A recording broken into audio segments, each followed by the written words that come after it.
Welcome back to the Street Shaman Podcast. I'm your host, Shamanic Poe, aka Poe and the Rockstar. And today I'm here with the Enokh man, the Xmortiz. mutant.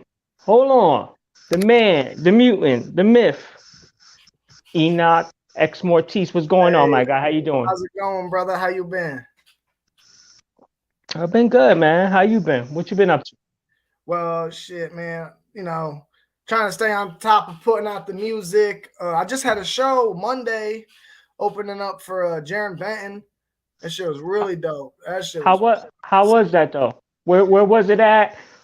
Give me, try to paint the picture in my mind. Where were you? How was it? How many motherfuckers was in there? All of that. All right, so it was in Grand Rapids, Michigan, at a place called the Pyramid Scheme, and this place was the shit, man. What it was like, all hand painted murals of like ancient Egypt and dinosaurs. It's just like this weird Mhm. combination of like these cartoon like symbolism all over the place, and it was, dude, it was a decent crowd, man. Like I want to say at least around 100, maybe 150, maybe a little bit more, give or take a little bit. But yeah, Okay. it was killer too, man. Amazing stage setup, sound system impeccable. It was it Yeah, was top that's notch. what's I was up. super impressed. I was like, God damn, That's what's up. How far are you from Grand Rapids? like 45 minutes. Also, it was a little bit of a drive for you. Oh yeah, yeah, yep. And then Michigan, man, we always got fucking construction going on, always. So I ended up getting, I was late by a little bit. I ended up fucking showing up like 30 minutes like late for sound check and everything. Mm. But it was all good. It all went smooth. That ain't too bad. One time I showed up fucking for this Twisted show, Twisted Cottonmouth King show I did. I showed up like so late that they almost didn't want to let me perform. Now Twisted and Cottonmouth Kings were cool with me performing, but the sound guy was being a dick. He was like, no, you were supposed to be at this time. I was like, dude, I got caught in traffic. I got this fucking shitty driver. He's driving with his head up his ass. I'm sorry, but you gotta move something around. And luckily, Twisted's manager George, he moved shit around and made sure I got up there and shit. But Yeah, George, a good dude. Yeah, yeah. yeah, That he does good business. That's what I'll say. He does good business. He's a yeah. So businessman for sometimes them sure. local guys, man, them local dudes are the ones that want to kind of flex the power. You know what I'm saying? Like that Right, sound guy. He's like, oh no, I'm running the show. I'm gonna be the dude. Yeah, right, bro. Come on, really? right. You just working. You a worker. You get a fee. That's all. That's all the fuck you do. Like knock it the fuck off. This ain't your show. But Yeah, yeah, man. But yeah, man. So you rock that shit. How many songs did you get to perform? Well, I had a 15-minute set. So what I did is I was like, all right, so how can I get as many songs in as I can? I eliminated any breaks between the songs and I put only like 5 seconds between each. So I eliminated a lot of the intros and the outros and I kind of fucking just blended them together as one giant track. So I fit 6 songs in 15 minutes. I was like, yeah. Right. So, I mean, it took a lot, man. I might fuck myself a little bit, just because like stamina wise, that's a goddamn lot of words. And like, I always fuck up and Right. I never really think of stage performance when I'm making songs, so I rarely ever Right. leave myself breath points. So trying to Right. find the pockets on stage while doing it, it's like, oh man, even though I Yeah. practice, but it's like you can practice as much as you want, but when you're on stage and the adrenaline and everything else, man, it's a whole different ballpark. It don't matter how much you Right. like practice the the points to breathe at. You get so caught up in the moment, man. Before you know it, that spare half a second you had to, is now gone. So now you're running off of what, yeah. Right. No, I understand that, man. Like that's why I've been performing since I was like 17, 18. So I know for sure, all right, this is not what you need to be doing. All right, let me leave a break. Let me leave some gaps in between the words because I'm paying attention. When I write songs, definitely since then, I know, all right, now, let me see how I'm going to perform this shit. Like what you're going to say in between it. Even the lyrics, like this lyric will work for a crowd, as opposed to you just rapping some shit. This lyric works for a crowd and shit. But definitely, how many shows have you done recently? Um, let's see. I did this little festival called Spring Smash. They had that rapper G Mac Cash as like the headliner dude there, which was like Okay. super strange because they had 2 stages. The guy run it wanted me to headline one of the stages, and the other headliner was G Matt Cash, from Detroit, and it's like that's a whole different spectrum in music. Like me and that guy are complete opposites when it comes to like subject matter. But we had sound difficulties, and I ended up just going right before he went on because the sound upstairs was all messed up. So they, you can just move downstairs outside to the big stage. And then I did a couple like really hole in the wall underground shows up in Lansing, Michigan. It was like an old church that got like turned into like a venue kind of thing, but there's like no bar, and it's like bring your own liquor. So, it's like there's a bunch of bottle. It's super underground, man, but it was really cool, and I knocked out 3 of those like back-to-back weeks just to get some, practice in or whatever, it's more of like an artist showcase. It's just a bunch of artists who get together and just have a good time. And then this Jaren one. So I had like 5 like 5 just since June. Yeah. So June, just these 2 months. Yeah. So I've had 5. I haven't done nothing since like last year, man, just because no one wants to do hip hop where I'm at locally because of, incidences that have happened that, left people with bodily harm or whatever. So kind of stay away from it here. So I'm always trying to like find as many as I can, anywhere as I can. I have a Twisted Insane show that I got booked on, but then I heard that Twisted Insane got COVID. So I don't even know if that's even happening anymore now. Got you. Yeah. And you're in Kalamazoo or close to Kalamazoo? Is that where you at, right? Yep. Yeah, so I know up there it gets spicy. It definitely gets spicy. They got a good college crowd, but outside of that college crowd is no outside good. the college crowd, yeah, exactly. And a lot of times the college kids, like they might show up to some of the shows, if it's like a big name or like somebody like more mainstream for sure, but when it comes to the underground shows, like once in a while you might get a handful of the college kids, but a lot of times just like the normal locals, not the people who are just coming who in Kalamazoo just to go to school. You know what I'm saying? It's the local crowd. And like you said, they can get a little rowdy. Right. So that's like your first introduction to doing shows, right? So you did about 5. You got 5 under your belt now, right? Yeah, 6. I did 1 last year, so 5, 6. Okay. Yep. So are you looking to do tours? Because I know like once you start doing some shows, like you start getting that little itch of like, damn, I need to do way more shows. I need to do a bunch of shows and shit. I need to do tours. Dude, like you said, man, you get that itch going, man. It's like you just got, I'm not. It's addicting. That's what it is, man. That it's like adrenaline junkies. They love to skydive. Yep. That's the equivalent for us. You know what I'm saying? When you get on that stage, man, that hits you so differently, especially when the crowd responds to it positively. Man, it's crazy just going from like writing music in my journals for years, and never releasing anything to, having fans like all over the world. And then I throw a show and like, the next city over, and I have like 40, 50 people show up just for me, like that's crazy to me. And then, I ended up selling like so much merch. I kind of lost track, but it was like almost like $300 worth of just bandanas. I was like, what the fuck? It was crazy. I was like, all right, cool. So, and the shows, it allows you to interact with people, and like, I think that's what separates like a supporter from a true fan, is like, they might support your music or like it, but like when they get to meet you in person and get to judge you based on your character, the interactions that they have, that sticks with them. And then they go from just supporting your music to be like, yo, I really like this dude, not only as like music wise, but as a human, he's a cool ass dude. So I'm going to support him through and through, and then I'm a people person, I like to shake the hands and do all that. So any chance I can get to interact with people, I'm going to take it, Absolutely. Yeah. That's how I be. Like if I'm going to go perform with people, I want to be in the crowd. I want to talk to people. We're going to go smoke. We're going to go chill, whatever, you know what I mean? Whatever to make everybody feel comfortable and have a pleasant experience. So I see you dropping a lot of singles. That's all you've been doing is dropping a fuck ton of singles. Yes, sir.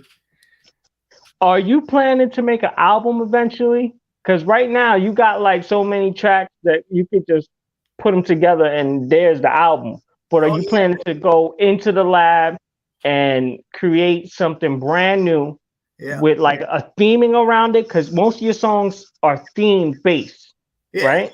yeah, for sure. Yeah, definitely. Well, very loosely theme, I'd say. I tend to kind of go from here to here to here. You know, I'm kind of That's all just over. hip. That's just hip hop. You know what Yeah, I mean in yeah, general. But yeah.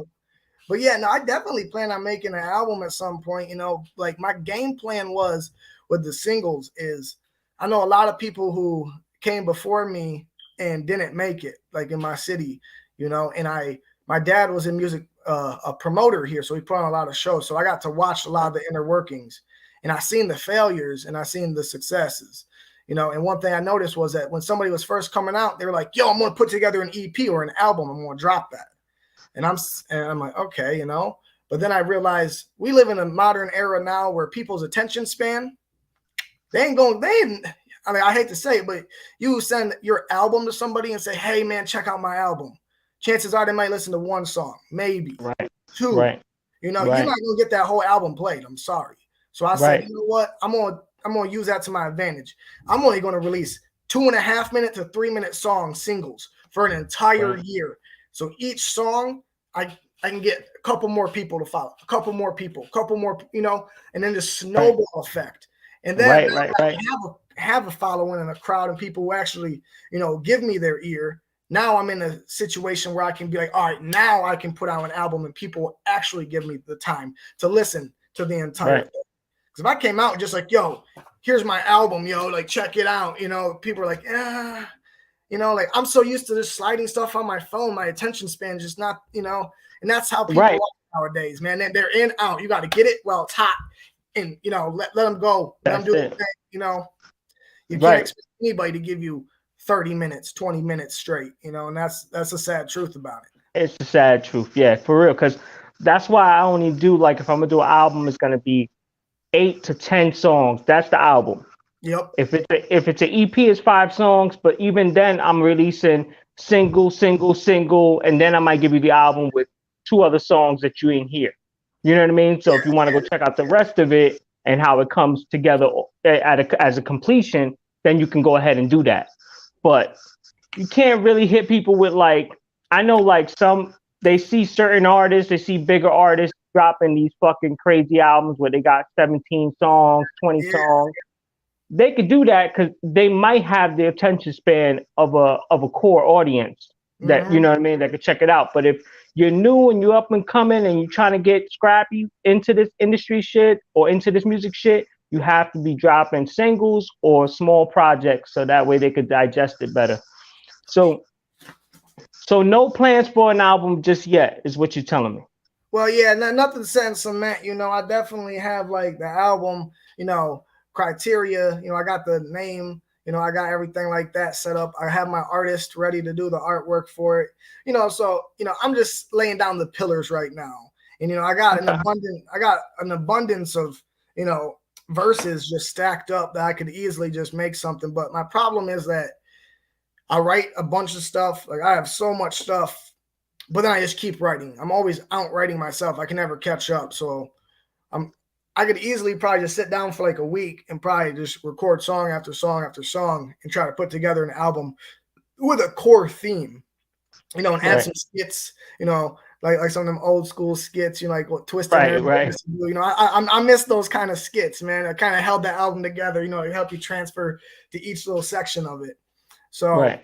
yeah, I definitely want to get together and with my buddy Donnie the Dirtbag, who produces the last 7 songs of mine. You know, he's been we teamed up. He's my producer now, and he's over in the Netherlands. And you know, he's like, he's younger. I think he's only like 19, about to be 20. And Right. but dude's amazing. You know, and he was a fan of my music. And I was just talking to him. I was like, yo, bro, I need a producer. You know, I'm tired of searching and doing this. You know, and there's a lot of side stuff with the beats. You know, people who aren't in to making music don't realize that there's a lot more that goes on with acquiring a beat than what Right. you think. You know, so You want to speak on that a little bit? yeah, you Like know, when it The comes, issues behind it. yeah, you know, it's like when I came into the game, I didn't really know much about how all that kind of worked out, you know. So Right. I had reached out to a couple people and allowed me to use some beats and whatnot. And but I watched other people. What they would do is they just go and grab beats on the line or whatever, and they try to monetize that or make profit off of it some way somehow. And you end up getting a cease and desist order or something like that from somebody, and then they take your stuff down. And so then all the hard work you just put in is wasted. So you gotta be really careful with that. And then when it comes to the leases and exclusive beats, and then you have like publisher rights and it just gets so much deeper than just making the music. That's why I kind of took the shortcut and I was like, I'm gonna just team up with my boy and he can use me as a way to levitate, to move up to the next platform as I move up, because as I move up, people are like, yo, man, I love this beat. And I always say, Donnie the Dirtbag, right there, So now he's starting to get the attention for his hard work through me. You know what I'm saying? So it's a win-win situation. We both building off each other. So if you find somebody like that in the game, go for it. Somebody that you can honestly trust, though. Like that's the thing. You gotta make sure you have the trust. Problem. Exactly. Trust is key.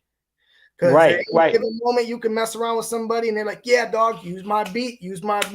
Then it blows up, and before you know it, you got a piece of paper in the mail saying that you owe so and so this much money or that, and trust is a huge thing.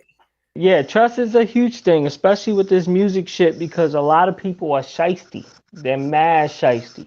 They want to do bullshit. They want to be out for themselves. They got the greedy eyes, got the money fucking dollar sign eyes. They just looking like ducks, a bunch of Scrooge. Yeah. Here. Yeah, that's the truth, man. And when I first came in, like I'm a really laid back kind of guy, and I never shut anybody down. And people send me music all the time, and I give them nothing but positive feedback, maybe a little criticism on things that they could change or whatnot, but I've ran into people who are just like super negative, and like whenever they see anybody else coming in, especially in like the genre of like the underground scene, there are I'm not gonna say a lot, but there are quite a bit of people who see everybody as an enemy, as somebody who's trying to take something from them, who might outshine them. So they're gonna try anything in their power to put you down, or make sure that that that you don't fit in this, or you know what I'm saying. And it's like super weird because it's like, you're right. What? You're right. You're right. Because the facade of the underground is like everybody's welcome. We'll welcome everybody here. This is for all of us. But then when you get to the nitty gritty of the shit, there's a lot of people that are just haters. They just hating. They don't want you to succeed because their man raps. They don't want you to succeed because they rap, and you ain't rapping with them. It's a lot of bullshit. It's a lot of phony, baloney bullshit that goes on. And it's like, it's sad to see, because it's like, dog, I thought y'all were here for the music. I thought y'all were here to be like open-minded and listen to different shit. Yeah, exactly, man. And then then there's like a sub layer of like politics in it too, and then, like a hierarchy of things that it's not even like, and it's really established, but in their minds it is, so like you have to do X and X before you can even go to here, and when you don't do those two things in their mind and you move up to the next platform or whatever, then in their mind they're like, oh, that's not real, or, you're taking, it's hard. Right. You didn't pay your dues. You didn't pay. I'm doing all the work. I'm doing everything myself. I'm pushing. Exactly. I'm working every day. I'm trying to get this shit out there. And you come out of nowhere. I don't know you from a hole in the wall, but here you are telling me that I didn't do the work. Yeah, exactly, man. It's like you don't know anything about the years that I put in to perfecting my craft. You don't know anything about the struggle, nothing about anything that I've been through. You know what I'm saying? Or how long it took me to get to where I had a studio, to where I could record, even make music for people to even sit back and kick it to, and a lot of people, and I got a couple homies who want to, who've been slowly trying to get into this, I met through Instagram and whatnot, and people be hitting them up all the time, just putting them down, like heavy putting them down, and it's like, if you don't like somebody's music or what they do, like that's fine. Move on.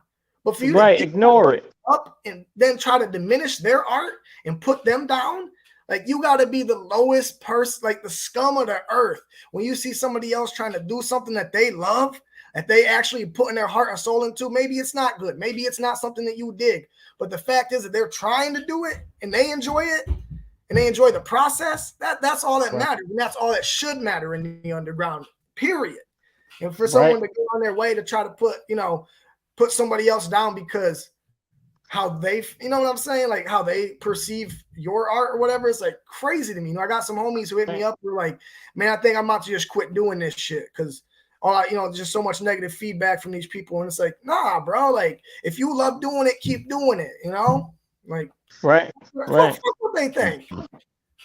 Especially the motherfuckers that be talking the loudest, never really had to do anything.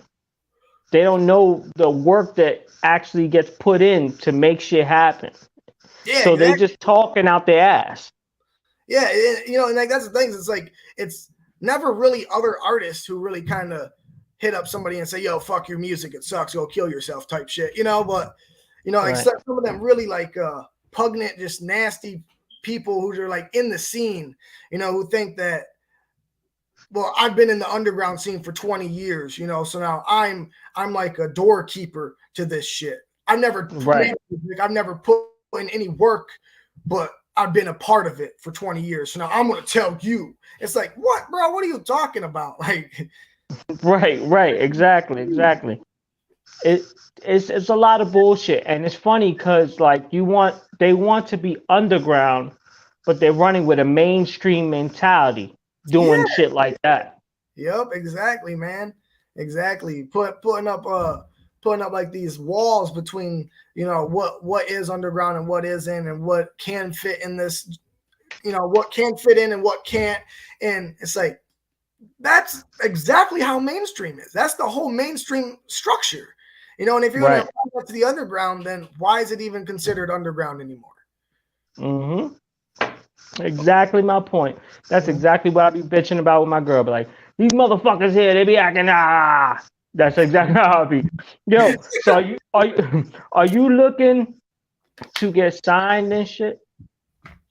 I mean, maybe, bro, if something came up that really enticed me, really that I felt looked out for my better interests. You know what I'm saying? Something that I felt really would help me grow and continue to, build my success, maybe. But I kind of like doing it on my own. I like the fact that everything that I've garnered so far is because of me. It's not because I'm with these people and I'm representing them. So now, now I'm a part of it. So now I'm getting represented by the fans of those people. Or, I mean, I ain't got no features on any of my songs. I got 29 songs out, not one feature. You know what I'm saying? I'm not trying to coat ride off anybody. I'm not going to go pay money and get, hypothetically, I'm not going to go get Eminem, and slap some, you know what I'm saying? I'm not going to. It's just not something chase. So you don't want to do that at all? You don't want to get an artist like, say Gmo Ski on one of your tracks or fucking. Oh, yeah, for sure. I definitely do. But in my first year, I made a promise to myself that I wanted. In the first year that I did it, I wanted to make sure that I did it 100% myself, so that everything that I gained and the attention that I brought to myself was because of me. And I knew it was because of me here in my heart, that I knew that they came for what I did. They didn't come for because I got a feature with Tech or I got a feature with Gmo. You know what I'm saying? Like now the first year's over. Now I'm game to do that kind of stuff. You know what I'm saying? But I really wanted to prove to myself that I could do it on my own without a cosign. I feel you for sure. Man, you definitely need to link up with some people, do some songs, man. I would love to hear you with other people. Like you shined on cancel culture with us, man. You shined. You had your own sound. Everybody had their own sound, but you had your own sound. You definitely represented the underground with that shit. And man, I appreciate you for that. No problem at all. No doubt, man. So let's talk about some movies. What movies have you been watching? I know you like the horror shit, obviously. Yeah, definitely. Let's see. I watched this movie called The Sadness. It was super crazy. It's a Korean film about these zombies, man, and it's one of the wildest zombie movies I've seen in a long time. If you ain't ever checked it out, check it out, man. It's super brutal. It's super off the wall, but really cool. Special effects. You know, that's my bread and butter, man. I love special effects. I think that also comes from my artistry. You know, I like seeing stuff that's made. You know what I'm saying? Handmade in a film, like animatronics and stuff like that. You know, I kind of look at like music, like you write your own music. You know what I'm saying? You record your, you know, you do it yourself. That's the same thing. Like the CGI to me is like people who having ghostwriters and stuff. You know what I'm saying? And that's kind of how I coordinate. You know, I like to watch movies that I can see the effort put in with these. You know what I'm saying? Not with. So yeah, and animatronic shit. Yeah, speaking of that, I'm gonna roll off of that. There's this movie called Mad God, which I can't think of the guy's name, but this dude spent like 25 years making this movie stop motion with little figurines and stuff, right? He worked on Jurassic Park, he worked on Star Wars, you know, he is the best in the game. And he finally released that movie this year, and I watched it, and it's the most insane thing I've ever seen. There's like no talking in it, but it's incredible. You know, it's like an hour and a half long. It took him, like I said, 25 years, man. And like, that's the pinnacle. Right. Hard work and doing it all your own, you know? Like, wow. Stop motion is no fucking joke. That shit takes a lot of time, bro. Yeah, that shit takes a lot of time. Like, holy shit, man, this is insane. And like watching it, you're just like, wow, whoa. Like the depth of it is insane, you know. It's about this guy who goes down to hell, and he goes through all the layers of like hell or whatnot. And yeah, it's some parts you're like, how did he even do this, you know? But then you realize like, oh yeah, this is the guy who did the dinosaurs in Jurassic Parks and, you know, the spaceships in Star Wars and stuff. So, you know, dude got the skill for sure. But yeah, dude, check that out, bro. That kind of Mad Dog, you said? Mad God. Mad Dog? God, like praise God. Yeah. Mad God. Oh, okay. Mad God. I'm gonna definitely check that shit out. I'm gonna look for that motherfucker. But yeah, man, like a movie that I thought was pretty dope was that's out in theaters right now, actually. Pretty dope movie, pretty dope ending. I can't tell anybody anything because it's gonna fuck up the movie for everybody, but check out The Black Phone with Ethan Hawke. Yeah. See, I'll peep that. I got a homeboy over in Australia. They get the movies a little bit earlier. You know what I'm saying? And he had sent me a link to it in HD too. And this is like 4 weeks ago. And I was like, bet. So I watched it. Yeah, I like it, man. Seeing Ethan Hawke as a bad guy like that, that's so strange because Ethan Hawke don't ever play the villain like that, you know? Right. So, to see him in that position is super crazy. He does it very well too.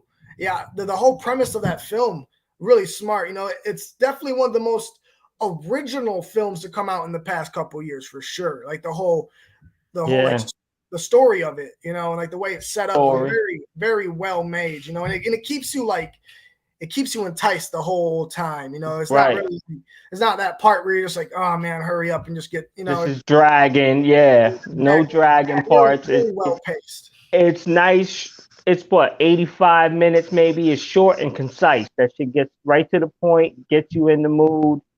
It got a lot of fucking energy, a lot of excitement throughout. So yeah, man. Yo, one last question.